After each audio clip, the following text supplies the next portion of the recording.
عاشورہ کا روزہ 10ویں تاریخ کا روزہ، جب آپ سے اس دن کے روزے کے بارے میں پوچھا گیا تو آپ نے فرمایا یہ روزہ گزرے ہوئے 1 سال کے گناہوں کا کفارہ بن جاتا ہے، یعنی پچھلے محرم سے لے کے اب تک کے جو گناہ ہوں گے وہ انشاءاللہ معاف ہوں گے، صغیرہ گناہوں کی طرف اشارہ ہے۔ اس دن کا روزہ جو ہے یہ مستحب ہے۔ جابر کہتے کہ رسول اللہ صلی اللہ علیہ وسلم ہمیں عاشورہ کا روزہ رکھنے کا حکم دیتے، ہمیں اس کی ترغیب دیتے اور اس موقع پر ہماری نگرانی فرماتے، یعنی رکھا ہے کہ نہیں۔ اس کے بعد جب رمضان کے روزے فرض کر دیے گئے تو آپ نے ہمیں نہ حکم دیا نہ منع کیا اور نہ اس موقع پر ہماری نگرانی کی، یعنی نفلی روزہ ہو گیا، مستحب ہو گیا۔ حضرت عائشہ سے روایت ہے کہ جاہلیت کے ایام میں عاشورہ کے دن کا روزہ رکھا جاتا تھا، جب اسلام آ گیا تو اب جو چاہے اس کا روزہ رکھ لے اور جو چاہے اسے چھوڑ دے۔ لیکن نبی صلی اللہ علیہ وسلم نے 2 دن کے روزے کا ارادہ کیا، یعنی 9 اور 10 کا۔ عبداللہ بن عباس کہتے ہیں جب رسول اللہ صلی اللہ علیہ وسلم نے یوم عاشورہ کا روزہ رکھا اور اس کا روزہ رکھنے کا حکم دیا تو صحابہ نے عرض کی اللہ کے رسول یہی دن ہے جس کی یہود و نصارہ تعظیم کرتے ہیں۔ اس پر رسول اللہ صلی اللہ علیہ وسلم نے فرمایا جب آئندہ سال ہوگا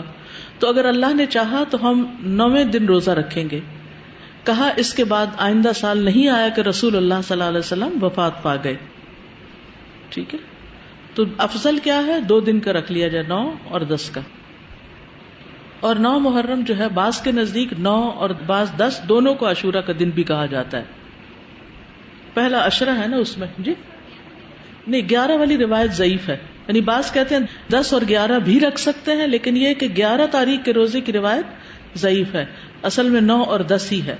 ابن القیم کہتے ہیں کہ ابن عباس کا یہ کہنا تم محرم کا چاند دیکھو تو گنتے رہو اور 9ویں تاریخ کے دن کی صبح روزے کی حالت میں کرو، تو اس سے مراد یہ نہیں کہ عاشورہ 9ویں تاریخ کو کہتے ہیں، بلکہ ان کی مراد یہ ہے کہ 10ویں سے پہلے 9ویں کا روزہ بھی رکھو، کیونکہ آپ نے فرمایا تھا کہ اگر میں زندہ رہا تو روزہ رکھوں گا،